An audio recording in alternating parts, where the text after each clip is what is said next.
അപ്പം നെഞ്ചിനകത്ത് ലാലേട്ടൻ, നെഞ്ചി വിരിച്ച് ലാലേട്ടൻ. ലാലേട്ടനെ പറ്റിയ ഇന്നത്തെ നമ്മുടെ വീഡിയോ. അതിന് കാരണമുണ്ട് കേട്ടോ. ഇന്നലെ മുതൽ ലാലേട്ടനെ പറ്റിയുള്ള ട്രോൾ വീഡിയോകളുടെ ഒരു നിര തന്നെ. ലാലേട്ടൻ തരംഗം എന്നൊക്കെ പറയുന്നില്ല. ഒരു സിനിമ വിജയിച്ചാൽ പോലും ഇത്രയും ലാലേട്ടൻ പോസ്റ്ററുകൾ പങ്കുവെക്കുന്നത് നമ്മൾ കണ്ടിട്ടില്ല. ഇതൊരു പ്രതിഷേധ സൂചകമായിട്ടാണ് എനിക്ക് തോന്നുന്നത്. ഇന്നത്തെ മാധ്യമ പ്രവർത്തകർ നടത്തുന്ന ചില അവഗണനയ്ക്കെതിരെ അല്ലെങ്കിൽ കൊള്ളരുതായ്മയ്ക്കെതിരെ മെയിൻ സ്ട്രീം മാധ്യമങ്ങൾ തന്നെ കേട്ടോ, ചില മാധ്യമങ്ങൾ അതിനെതിരെ നടത്തുന്ന ഒരു പ്രതിഷേധം ആയിട്ടാണ് നമുക്കത് കാണാൻ പറ്റുന്നത്. ഇപ്പം മഴ പെയ്താൽ ലാലേട്ടൻ, മഴ പെയ്തില്ലെങ്കിൽ ലാലേട്ടൻ. ടോൾ ബൂത്തിലും കാശ് കൂട്ടിയ ലാലേട്ടൻ.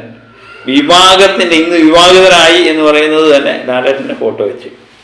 അങ്ങനെയും നമ്മൾ ട്രോൾ കണ്ടു കേട്ടോ. രസകരമായി തോന്നി, എനിക്ക് ഒത്തിരി ചിരിക്കാൻ പറ്റി. അപ്പം ചില മാധ്യമങ്ങൾ നമ്മൾ പറഞ്ഞില്ലേ, ലാലേട്ടനെ ടാർഗറ്റ് ചെയ്ത് ചിലർ നിൽക്കുന്നുണ്ട് എന്ന് നമ്മൾ ആദ്യം മുതൽ പറയുന്നുണ്ട് അല്ലേ. ഏതെങ്കിലും സിനിമയുടെ സെറ്റിൽ ലാലേട്ടൻ്റെ സിനിമയുടെ സെറ്റിലാണെങ്കിൽ പിന്നെ ലാലേട്ടൻ്റെ ഫോട്ടോ വെച്ചാണ് അതിന് തംബ്ലൈനൊക്കെ തയ്യാറാക്കുന്നത്. വേണ്ട, എന്തെങ്കിലും ഒരു കാര്യം ഉണ്ടെങ്കിൽ ഇത്രയും നാളും ലാലേട്ടൻ മിണ്ടാതിരുന്നതിനെ പറ്റി ട്രോള് വിട്ടുകൊണ്ടിരുന്നു. പിന്നെ മിണ്ടിക്കഴിഞ്ഞപ്പോൾ മിണ്ടിയതിനെ പറ്റിയായി ചർച്ച. അങ്ങനെ അന്തിച്ചർച്ചകളിലുടനീളം ലാലേട്ടൻ മയമായിരുന്നു നമ്മൾ കണ്ടല്ലേ. മനഃപൂർവ്വമായിട്ട് എന്തോ മമ്മൂട്ടി ഒഴിവാക്കുകയും ചെയ്യുന്നുണ്ട്. അപ്പം അതിൽ നിന്ന് തന്നെ നമുക്ക് ഏകദേശമൊക്കെ മനസ്സിലാകും കേട്ടോ.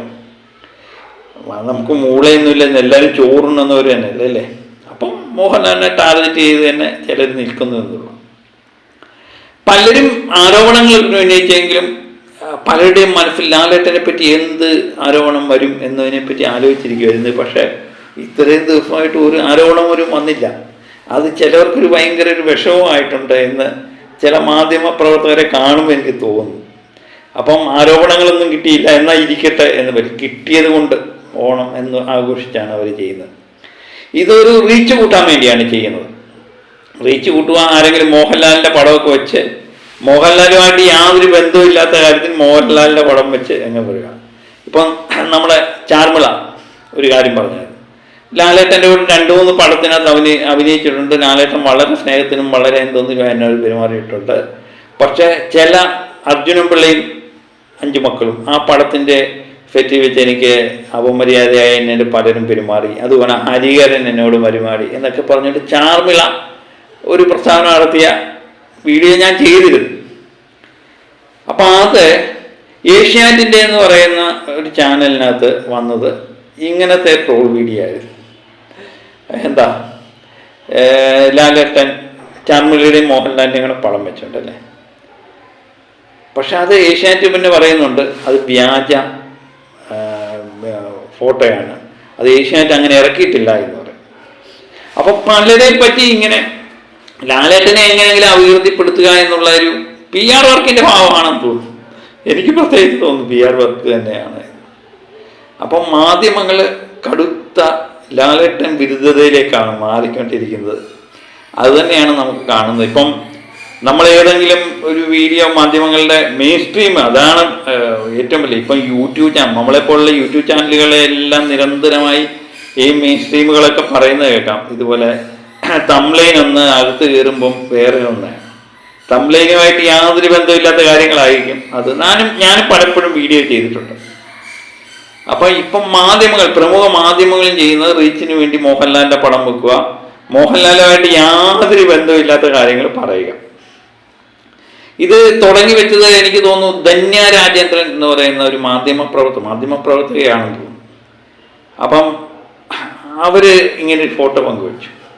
നമ്മുടെ രാധിക ശരത് കുമാർ ഒരു കാര്യം പറഞ്ഞിട്ടുണ്ട്. രാധിക ശരത് കുമാർ പറഞ്ഞ ഒരു പടത്തിൻ്റെ സെറ്റിൽ വെച്ച്, അവർ അഭിനയിച്ച ഒരു പടത്തിൻ്റെ സെറ്റിൽ വെച്ച് പെൺകുട്ടികളുടെ നഗ്ന ഫോട്ടോ അങ്ങനെ എടുക്കുകയോ കാണുകയോ ഒക്കെ ചെയ്ത കുറച്ച് ആൾക്കാരുണ്ട്. ക്യാരവാൻ വെച്ച് ഭയങ്കര ശബ്ദം കേട്ടു. അപ്പോൾ അവർ കൊട്ടിയപ്പം അത് ഞങ്ങളുടെ കോമഡി ടൈമാണ്, അങ്ങനെ കണ്ട മുകേഷോ സിദ്ദിഖോ ആരാണ്ടൊക്കെ വിളിച്ച് പറഞ്ഞു എന്ന് അവർ പറയുന്നുണ്ട്. അങ്ങനെ അനാവശ്യ കാര്യങ്ങൾ പല സെറ്റും നടക്കുന്നുണ്ട്. അപ്പോൾ ഇത് കേട്ട് കഴിയുമ്പോൾ രാധിക ശരത്കുമാർ അഭിനയിച്ച പടങ്ങൾ നോക്കി, ഇട്ടിമണി, മോഹൻലാൽ ചിത്രമില്ലേ, എന്നാൽ അത് തന്നെ ഇരിക്കട്ടെ. പക്ഷെ രാംലീല ഉണ്ടായിരുന്നു, അനങ്ങിയില്ല. ഇട്ടിമണിയുടെ സെറ്റിൽ വെച്ചാണ് ഇതെന്ന് പറഞ്ഞുകൊണ്ട് ഭയങ്കര പബ്ലിസിറ്റിയും കൊടുത്തു. പക്ഷേ ഇട്ടിമണിക്കകത്ത് ഈ മുകേഷോ സിദ്ദിഖോ ഇവരാരും തന്നെ ഇല്ല, ദിലീപിൻ്റെ കൂടെ വരും. ദിലീപിനെ ടാർഗറ്റ് ചെയ്തെല്ലാം കഴിഞ്ഞ് ദിലീപിനെ ഒരു വർഷത്തെ അടക്കി നിർത്തി. ഇനിയും ദിലീപിനെ ടാർഗറ്റ് ചെയ്തിട്ട് വലിയ കാര്യമില്ല, ഇനി ലാലേട്ടനെ പിടിച്ചേക്കുക ഈ കൂട്ടർ. എങ്ങനെ ഈ ധന്യ രാജേന്ദ്രൻ്റെ ഒരു പോസ്റ്റ് ഇങ്ങനെ പറ്റും, അതും ലാലേട്ടൻ്റെ പടം വെച്ച് ഇത് പോസ്റ്റ് ഇട്ടേക്ക്. അപ്പം അന്യനാട്ടിലൊക്കെ ലാലേട്ടൻ രാജിവെച്ചത് ഈ ലാലേട്ടൻ ഇതിനകത്തൊക്കെ പങ്കുണ്ട്, അതുകൊണ്ടാണ് രാജിവെച്ചതെന്ന് ഒരു പ്രത്യേക രീതിയിലുള്ള ഒരു വാർത്തകളിങ്ങനെ പടച്ചുപിടിയാണ് ചിലർ ചെയ്തുകൊണ്ടിരിക്കുന്നത്. പുറത്തെ നാടുകളിലൊക്കെ രാജേന്ദ്രൻ രാജിവെച്ച പ്രസിഡന്റ് സ്ഥാനം രാജിവെച്ചത് ലാലേട്ടൻ ഇതിനകത്ത് പങ്കുണ്ട് എന്ന രീതിയിൽ ചിലർ പറഞ്ഞുണ്ടാക്കിയാണ് ചെയ്യുന്നത്. അതിൻ്റെ ഒരു ഭാഗമായിട്ടായിരിക്കും ഇത്. ഈ ധന്യ രാജേന്ദ്രൻ എന്ന് പറയുന്ന വ്യക്തിക്ക് ഈ WCCയുമായി അടുത്ത ബന്ധം, അകത്തെ ചില ആൾക്കാരുമായിട്ട് അടുത്ത ബന്ധമുള്ള ആളാണ്. അപ്പം മനസ്സിലിപ്പോൾ ഏകദേശം മനസ്സിലാകുന്നുണ്ട് അല്ലേ.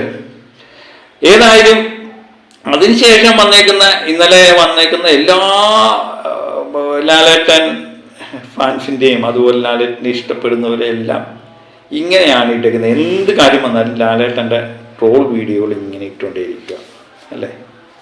നല്ല കാര്യം നടക്കട്ടെ. അതിനിടയിൽ ഒരു പ്രമുഖ മാധ്യമത്തിൽ വന്നേക്കുന്ന ഒരു അഭിമുഖം, അത് ഒന്ന് കാണുക. കണ്ടതിന് ശേഷം എങ്ങനെയാണ് കഥകൾ വളച്ചൊടിച്ച് മാറ്റുന്നത് മെയിൻ സ്ട്രീം ചാനലുകളാണ്, അത് നമുക്കത് കാണാം. അതുപോലെ തന്നെ 3000 സ്ത്രീകളുമായി ബന്ധപ്പെട്ടിട്ടുണ്ട് എന്ന് ഒരു ഇന്റർവ്യൂവിൽ പറഞ്ഞ ഒരു സൂപ്പർ സ്റ്റാർ ഉണ്ട് നമുക്ക്. അദ്ദേഹത്തിനെതിരെ ഇങ്ങനെ ഒരു വിവാദമോ ഒന്നും ഉണ്ടായിട്ടില്ല. അതിന് വേറൊരു കാര്യമുണ്ട്. അദ്ദേഹത്തിനെതിരെ അത് ഉണ്ടാവാതിരിക്കുകയും വിനായകനെതിരെ രോഷാകുലരായി സംസാരിക്കുന്നതിന് പിന്നിൽ കാസ്റ്റ് എന്നൊരു എലമെന്റ്. അദ്ദേഹം ആ മാധ്യമപ്രവർത്തകൻ ഇതിനകത്ത് പറയുന്നുണ്ട് ഒരു സൂപ്പർ സ്റ്റാർ എന്ന് പറയുന്നു. ഇപ്പം 3000 എന്ന് കേൾക്കുമ്പോൾ തന്നെ പേര് പറയേണ്ട കാര്യമില്ല, നമുക്ക് എല്ലാവർക്കും പ്രത്യേകിച്ച് അറിയാം. മോഹൻലാൽ എന്ന് പറയുന്ന വ്യക്തിയുടെ പേരാണ് പരാമർശിക്കുന്നത്, അതെല്ലാവർക്കും അറിയാം. ഞാൻ പേര് പറഞ്ഞില്ലല്ലോ എന്ന് ആ മാധ്യമപ്രവർത്തകന് പറയാം അല്ലേ. പക്ഷെ എന്തിനാ ഇങ്ങനെയൊക്കെ കളിക്കുന്നതല്ലേ. പക്ഷെ അതിൻ്റെ ഒറിജിനൽ കണ്ടു കഴിയുമ്പം ഇതെന്തുമാത്രം ലാലേട്ടനെതിരെ അദ്ദേഹം ഇതിനകത്ത് പറയുന്നുണ്ട്. ജാതി നോക്കിയാണ് ഓരോന്ന് കളിക്കുന്നതിന്. എനിക്കും പുള്ളിയുടെ കാര്യത്തിലും അങ്ങനെ തോന്നും കേട്ടോ, എന്നെക്കൊണ്ട് പറയിപ്പിക്കരുത്. ഇപ്പം ഇതിൻ്റെ ഒറിജിനൽ കണ്ടു കഴിയുമ്പം ഏത് കൊച്ചുകുട്ടിക്ക് മനസ്സിലാകും ലാലേട്ടൻ പറഞ്ഞതിൻ്റെ തമാശ. പക്ഷേ ഈ മാധ്യമപ്രവർത്തകന് അത് മനസ്സിലായില്ല. അപ്പം കൃത്യമായിട്ട് അദ്ദേഹം മാധ്യമപ്രവർത്തനം അദ്ദേഹത്തിന് പറ്റിയ പണിയല്ല എന്ന് ഇതിനകത്ത് തെളിയിക്കുകയും ചെയ്തു. അദ്ദേഹത്തിൻ്റെ പല ഡിബേറ്റുകളും ഞാൻ കണ്ടിട്ടുണ്ട്, പക്ഷേ എനിക്കിഷ്ടമായിരുന്നു. പക്ഷേ ഇത് ഇച്ചിരി കടന്ന് കൈയായി പോയി. ഞാൻ അദ്ദേഹത്തിന് പേര് പരാമർശിക്കുന്നില്ല, നിങ്ങൾ മനസ്സിലാക്കിക്കോ. അപ്പം ഒറിജിനലായിട്ട് മനോരമ ചാനലിനകത്താണ് മോഹൻലാൽ ഈ അഭിമുഖം കൊടുത്തത്. അഭിമുഖത്തിനകത്തെ കാര്യങ്ങൾ അടത്തിയെടുത്താണ് ഈ പറഞ്ഞേക്കുന്നത്. നമുക്ക് അഭിമുഖം ഒന്നിൻ്റെ പൂർണ്ണ രൂപം ഒന്ന് കാണാം. ഞാൻ കേട്ട ഏറ്റവും നല്ല ഒരു ഗോസിപ്പിനെ കുറിച്ച്, ഒരു കഥയെക്കുറിച്ച് പറയട്ടെ. അത് മോഹൻലാലിനോടൊപ്പം കഴിഞ്ഞ സ്ത്രീകളുടെ എണ്ണം 3000 പിന്നിട്ടു എന്നായിരുന്നു. അതിൻ്റെ പേരിൽ ഒരു ആഘോഷമുണ്ടായിരുന്നു. ഇത് കേട്ടിട്ടുണ്ടോ താങ്കൾ? അത് എനിക്ക് പക്ഷേ അത് ശരിയല്ല, അതിൽ കൂടുതലുണ്ടാകും എന്നാണ് ഞാൻ വിശ്വസിക്കുന്നത്. അത് അങ്ങനെ ഒരു തമാശയായിട്ടേ പറയുന്നത് അല്ല, അത് ഒരു ഗോസിപ്പാണ് അല്ലേ. ഇപ്പം അതിന് എന്ത് വേണമെങ്കിലും എഴുതാമല്ലോ. കാര്യം പിന്നെ അതിൻ്റെ ഫോട്ടോകൾ എൻ്റെ വീട്ടിൽ വരുന്നത് എൻ്റെ അമ്മായച്ഛൻ അവരോട് പറയുകയാണ്. അങ്ങനെയൊക്കെയുള്ള അതൊരു നമ്മുടെ പത്രം അല്ലെങ്കിൽ നമ്മുടെ മാസിക അത് വിൽക്കാനായിട്ട് ഒന്നും കിട്ടിയില്ലെങ്കിൽ അവരവരുടെ വീട്ടുകാരെക്കുറിച്ച് വരെ എഴുതാൻ തയ്യാറായിട്ടുള്ള പ്രസ്ഥാനങ്ങളാണ് അതൊക്കെ. അല്ല, പലതും എഴുതിയിട്ടുണ്ട്. കണ്ടല്ലോ, ഇതിൻ്റെ ഒറിജിനൽ സാധനം ഒരു തമാശ രീതിയിൽ പറഞ്ഞ സാധനം ഇത്രമേലൊരു മെയിൻ സ്ട്രീം മാധ്യമം എടുത്ത് യൂട്യൂബ് ചാനലൊക്കെ എടുത്താലും നമുക്ക് പറയാം, എടുത്തിങ്ങനെ പ്രചരിപ്പിക്കുമ്പോൾ എന്തുമാത്രം ലാലേട്ടൻ എന്ന് പറയുന്ന വ്യക്തിയോട് ഇവർക്ക് ദേഷ്യമുണ്ടെന്ന് മനസ്സിലാകണ്ടോ. പുള്ളി തന്നെ നേരത്തെ പറയുന്നത് കേട്ടു, ജാതി മതം, ഇതിനകത്ത് എന്താ നമ്മൾ പറയണ്ടല്ലേ. അപ്പം മമ്മൂട്ടിയെ മാറ്റി നിർത്തി ലാലേട്ടനെ മാത്രം എനിക്ക് തോന്നുന്നു മുകേഷ് അതുപോലെ ജയസൂര്യ അങ്ങനെയൊക്കെയുള്ള പല നടന്മാർക്കെതിരെ ആരോപണങ്ങൾ വന്നു. ഈ ആരോപണങ്ങൾ വന്ന നടന്മാരെ കേന്ദ്രീകരിക്കാതെ മോഹൻലാൽ എന്ന് പറയുന്ന നടനെ തന്നെയാണ് ഇപ്പം കേന്ദ്രീകരിച്ചിരിക്കുന്നത്. അപ്പോൾ അവരുടെ മനസ്സിലിരിപ്പ് കൃത്യമായിട്ട് മനസ്സിലാകുന്നുണ്ട്. അപ്പൊ ഏതായാലും ഇവരോടൊക്കെ എനിക്ക് പറയാനുള്ളത്, മോഹൻലാൽ എന്ന് പറയുന്ന നടൻ, അദ്ദേഹത്തിനെതിരെ ആരും ആരോപണങ്ങൾ ഇന്നേ വരെ ഉന്നയിച്ചിട്ടില്ല ഇത്രയും ദിവസമായിട്ട്. ഇനി നാളെ ഉന്നയിക്കുമോ എന്നറിയില്ല. ആരെങ്കിലും വന്ന് പറയും, ആരെക്കൊണ്ടെങ്കിലും പറയിപ്പിക്കുമോ എന്നും എനിക്കറിയില്ല. എന്നാലും ജനങ്ങളുടെ മനസ്സിൽ അദ്ദേഹത്തിനുള്ളൊരു സ്ഥാനമുണ്ട്. അദ്ദേഹത്തെ ഇഷ്ടപ്പെടുന്നവരുടെ മനസ്സിൽ അത് എത്ര പെട്ടെന്നൊന്നും കളയല്ല. പക്ഷെ ഈ മാധ്യമ പ്രവർത്തകരുടെ ഈ ബുദ്ധി, ഈ എന്തോന്ന് ബുദ്ധിയാണല്ലോ, കുബുദ്ധി, അത് എതിർത്ത് തോൽപ്പിക്കാൻ ലാലേട്ടന് നിഷ്പ്രയാസം കഴിഞ്ഞു എന്നുള്ളത്. അദ്ദേഹം അമ്മ റിഫണ്ട് സ്ഥാനം രാജിവെച്ചു. അത് ഞാൻ അന്നേ പറഞ്ഞു, അത് കൃത്യമായ കാര്യമാണ്. അല്ലായിരുന്നെങ്കിൽ അദ്ദേഹത്തിനെതിരെ ഇതിനും പറ്റിയ എന്തോന്നുകൾ വന്നേനെ. ചിലപ്പം നാളെ ഒരു പീഡന പരാതിയുമായിട്ട് ആരെങ്കിലും വന്നേനെ. അതൊക്കെ ഒഴിവാക്കിക്കൊണ്ടാണ് രാജേട്ടൻ വളരെ ബുദ്ധിപരമായിട്ട് അത് രാജിവെച്ച് എന്നാ പുല്ല് എന്ന് പറഞ്ഞിട്ട് ഇട്ട് പോയി. അത് ഞാൻ ആ വീഡിയോക്കകത്ത് പറഞ്ഞത്. അപ്പം ലാലേട്ടനെ എന്തുമാത്രം ടാർഗറ്റ് ചെയ്യുന്നതെന്ന് ഈ മാധ്യമ പ്രവർത്തകൻ്റെ ഈ ഡിബേറ്റ് കണ്ടാൽ മനസ്സിലാവും. ഒറിജിനൽ എവിടെ കിടക്കുന്നു, ഡ്യൂപ്ലിക്കേറ്റ് എവിടെ കിടക്കുന്നില്ലേ? ഇതൊക്കെ തന്നെയാണ് സംഭവിക്കുന്നത്. ഏതായാലും അത്ര പെട്ടെന്നൊന്നും ലാലേട്ടനെ കൈയൊഴിയാൻ മലയാള സിനിമയോ ലാലേട്ടനെ ഇഷ്ടപ്പെടുന്നവർക്കോ ഒന്നും കഴിയത്തില്ല എന്ന് ഈ ട്രോൾ വീഡിയോയുടെ പരമ്പര തന്നെ ഇത് കാണിക്കുന്നുണ്ട്. അത് പലർക്കും ഉള്ളൊരു മുന്നറിയിപ്പാണ്. ആവശ്യമില്ലാത്ത കാര്യത്തിന് ലാലേട്ടനെ പോലുള്ളൊരു നടനെ വലിച്ചെടുക്കരുത് എന്നുള്ള എൻ്റെ മുന്നറിയിപ്പ്. ഈ ഞാൻ പറഞ്ഞില്ല, മാധ്യമങ്ങളെല്ലാം ചെയ്യുന്നത് റീച്ച് കിട്ടാൻ വേണ്ടിയാണ്. ലാലേട്ടനെ പോലുള്ള നടൻ്റെ പേരുണ്ടെങ്കിൽ അത് റീച്ച് കിട്ടുമെന്ന് ഇവർക്ക് കൃത്യമായിട്ട് അറിയാം. ആരെങ്കിലും കാണുകയും കൂടെ വേണ്ടേ, അതിനു വേണ്ടിയാണ്. അതുപോലെ TRPക്ക് വേണ്ടി ഇപ്പം മാധ്യമങ്ങളെല്ലാം ഒന്നാം സ്ഥാനത്തിന് വേണ്ടി അങ്ങോട്ടും ഇങ്ങോട്ടും ഫൈറ്റ് ചെയ്യുന്നതിനിടയിൽ ലാലേട്ടനെ പോലുള്ളൊരു നടനെ കിട്ടിയാൽ പുളിക്കുമല്ലേ? അത് തന്നെയാണ് അവർ ഉദ്ദേശിക്കുന്നത്.